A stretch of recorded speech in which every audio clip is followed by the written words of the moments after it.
Hello बच्चों, हमने यहाँ पर ये छोड़ा था कि अगर आपको अल्फ़ा एंगल दे रखा हो, अल्फ़ा एंगल किस किस के बीच का होता है, मैग्नेटिक फील्ड और प्लेन के बीच का एंगल होता है उसको, तो अल्फ़ा दे रखा हो तो N I A B cos alpha, theta area vector और बी के बीच का एंगल होता है, तो वो अगर तो हम लेंगे tau is equal to M B sine theta.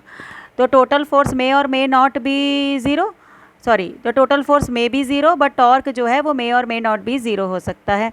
और नॉन यूनिफॉर्म मैग्नेटिक फील्ड में net magnetic force on the current loop is non zero, but torque may और मे नॉट बी ज़ीरो। तो मूविंग कॉइल गैल्वेनोमीटर करेंगे अब हम।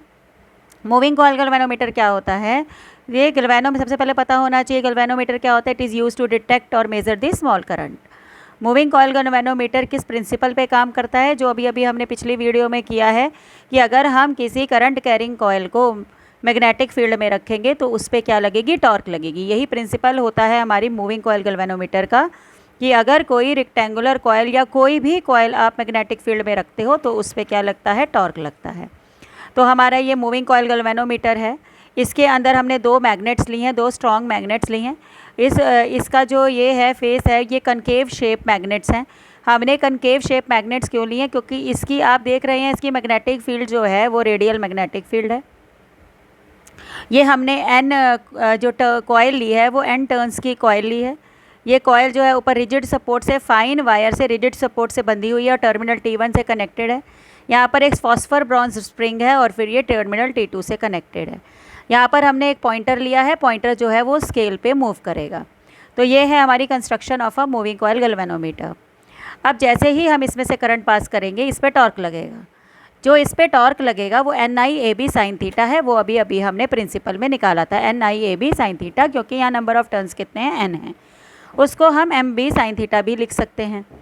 अब जितना आप टॉर्क लगाते रहेंगे, जितना लगता रहेगा उतना जो आपकी वायर है, जो आपकी कॉयल है वो ट्विस्ट करेगी। तो जब वो ट्विस्ट करेगी तो जितना वो डीफॉर्मिंग टॉर्क लगाएगी उतना ही उसको वापसी में क्या मिलेगा, वापस अपनी पोजीशन पे आएगी तो उतना ही उसको रिस्टोरिंग टॉर्क मिलेगा। तो एक समय ऐसा आएगा जब रिस्टोरिंग फोर्स और अप्लाइड टॉर्क जो है वो बराबर हो जाएंगे, तो इक्विलिब्रियम में आ जाएगी। तो अप्लाइड फोर्स कितना था हमारा, N I A B sine theta, N I A B sine theta, और हमारा रिस्टोरिंग फोर्स था के अल्फ़ा। ये हमने यहाँ पर देखा है, रिस्टोरिंग फोर्स किसके इक्वल है, के अल्फ़ा के। इसमें हमने बताया है कि जितना ज़्यादा टॉर्क लगेगा उतना जो है हमारी कॉइल ट्विस्ट होगी, तो ट्विस्ट एंगल ऑफ ट्विस्ट के डायरेक्टली प्रोपोर्शनल है। रिस्टोरिंग टॉर्क किसके इक्वल है, के अल्फ़ा के। ये हमारा कांस्टेंट है, टॉर्शन कांस्टेंट। तो एक समय ऐसा आएगा जब अप्लाइड फोर्स, अप्लाइड टॉर्क किसके इक्वल हो जाएगी, रिस्टोरिंग टॉर्क के। अप्लाइड टॉर्क आपकी होती है N I A B sine theta और रिस्टोरिंग होती है के अल्फ़ा। दोनों को हमने बराबर पुट कर लिया तो आई हमारी आ गई K alpha upon N A B sine theta. K constant है, टॉर्शन कांस्टेंट मैंने आपको बताया था, नंबर ऑफ टर्न्स भी कांस्टेंट है, एरिया ऑफ द कॉइल भी कांस्टेंट है, और मैग्नेटिक फील्ड जो लगाई है हमने परमानेंट मैग्नेट के थ्रू वो भी कांस्टेंट है। अल्फ़ा और साइन थीटा चेंज हो रहा है तो आई किसके डायरेक्टली प्रोपोर्शनल हो गया, अल्फ़ा और साइन थीटा के डायरेक्टली प्रोपोर्शनल हो गया। लेकिन हमें क्या चाहिए, हमें अगर लीनियर डिफ्लेक्शन चाहिए तो आई को सिर्फ एक ही चीज़ के डायरेक्टली प्रोपोर्शनल होना चाहिए। आई को सिर्फ अल्फ़ा के डायरेक्टली प्रोपोर्शनल होना चाहिए, साइन थीटा नहीं होना चाहिए। तो अगर मुझे यहाँ से साइन थीटा हटाना है तो मुझे थीटा को 90 डिग्री लेना पड़ेगा, तो साइन 90 1 हो जाएगा। अगर हम यहाँ पर साइन 90 लेंगे, 1 करने की कोशिश करेंगे, हम कैसे करेंगे, हमने इसीलिए चूज़ करी थी कनकेव शेप मैग्नेट्स, जो हमें क्या प्रोवाइड करेगी, रेडियल मैग्नेटिक फील्ड प्रोवाइड करेगी। और रेडियल मैग्नेटिक फील्ड प्रोवाइड करेगी तो इसका मतलब हमें थीटा किसके बराबर होगा, 90 के बराबर होगा, और हमारा आई किसके डायरेक्टली प्रोपोर्शनल हो गया, अल्फ़ा के। तो हमारी जो डिफ्लेक्शन होगी वो क्या होगी, लीनियर डिफ्लेक्शन होगी। अब जो रेडियल फील्ड है वो हमें मिलती कैसे है, हमें एक तो सिलेंड्रिकल मैग्नेट्स ली हैं, मतलब कि कनकेव शेप मैग्नेट्स, और सॉफ्ट आयरन कोर के ऊपर हमने तार को लपेटा है। अब जो आई आया था हमारा K alpha upon N A B हो गया, क्योंकि साइन थीटा तो हमने 1 के इक्वल ले लिया, तो ये हो गया के अपॉन एन ए बी। इसको हमने क्या मान लिया, कांस्टेंट जी मान लिया। इसको बोलते हैं गैल्वेनोमीटर कांस्टेंट।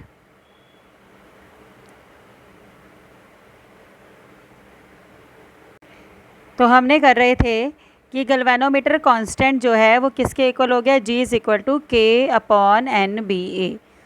अब हमने लेना है फिगर ऑफ मेरिट क्या होता है, आई अपॉन अल्फ़ा। ये अल्फ़ा आप नीचे लेके जाएंगे अगर आप इसमें अल्फ़ा नीचे लेके जाएंगे तो ये हो जाएगा K/NBA।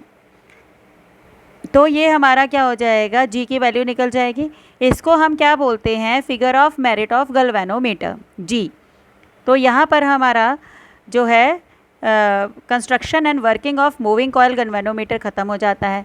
अब हमने करना है सेंसिटिविटी ऑफ अ गैल्वेनोमीटर, कि हमारा गैल्वेनोमीटर कितना सेंसिटिव है, कितना करंट आने पे, थोड़ा सा करंट आने पे अगर वो ज़्यादा डिफ्लेक्शन देता है, इसका मतलब जो है वो बड़ा सेंसिटिव है, बहुत अच्छा गैल्वेनोमीटर है।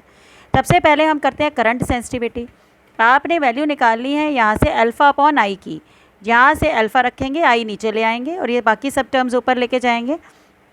α/I किसके इक्वल होता है, NBA/K। तो ये हमारी होती है current sensitivity. Current sensitivity N पे डिपेंड कर रही है, एन के बढ़ाने से IS बढ़ेगा, बी के बढ़ाने से IS बढ़ेगा, ए के बढ़ाने से IS बढ़ेगा और के घटाने से IS बढ़ेगा। तो अगर मुझे अपनी करंट सेंसिटिविटी बढ़ानी है तो दीज आर द 4 फैक्टर्स जिसको चेंज करके हम करंट सेंसिटिविटी को बढ़ा सकते हैं। सिमिलरली अगर मैं यहाँ पर α/V कर दूँ, आई की जगह मैं V कर दूँगी तो मेरी वोल्टेज सेंसिटिविटी हो जाएगी VIR होता है, तो एक IR एक्स्ट्रा फैक्टर आ जाएगा। तो यहाँ पर जो वोल्टेज सेंसिटिविटी है वो डिपेंड कर रही है नंबर ऑफ़ टर्न्स पे, मैग्नेटिक फील्ड पे, एरिया पे, टॉर्शन कांस्टेंट पे और ये R रेजिस्टेंस पे। तो ये हमारी हो गई वोल्टेज सेंसिटिविटी। आपको पता है जो इसके डायरेक्टली प्रोपोर्शनल होगी उससे बढ़ेगा, और N बढ़ाने से VS बढ़ेगा, B बढ़ाने से VS बढ़ेगा, A बढ़ाने से VS बढ़ेगा, K घटाने से VS बढ़ेगा और R घटाने से VS बढ़ेगा। तो ये होता है हमारी करंट और वोल्टेज सेंसिटिविटी। तो इसमें आप देख सकते हैं factors in by which sensitivity can be increase by increasing N, by increasing B, by increasing area and by decreasing K। तो अब advantages of moving coil galvanometer क्या होती हैं। Advantages, I directly proportional to alpha लिया है। देखिए जब हमने पहले पढ़ा था I directly proportional to α/sin theta था, हमने sin थीटा को क्या किया, 1 कर दिया ताकि हमारी लीनियर स्केल हम यूज़ कर सकें। तो ये पहली एडवांटेज है हमारी किसकी, मूविंग कॉइल गैल्वेनोमीटर की। हम गैल्वेनोमीटर को ये सब वेक्टर्स को चेंज करके उसकी सेंसिटिविटी को क्या कर सकते हैं, इंक्रीज़ कर सकते हैं, ठीक है। और as coil is placed in strong magnetic field, it is not affected by external magnetic field. हमने इतनी पहले से ही इतनी तेज मैग्नेटिक फील्ड में उसको रख दिया है कि बाहर की जो भी मैग्नेटिक फील्ड होगी उस पर उसका कोई असर नहीं होगा। दूसरी बात, कॉयल जो है वो मेटेलिक फ्रेम पर बनी है। अगर मेटेलिक फ्रेम पर बंधी है तो वहाँ एडी करंट्स पैदा होंगे और जो कॉयल को बड़ी जल्दी क्या ले आएंगे, रेस्ट पे ले आएंगे। पॉइंटर ऐसे हिलता हिलता सा नहीं रहेगा, एक फटाफट से किस पे आ जाएगा, रेस्ट पे आ जाएगा।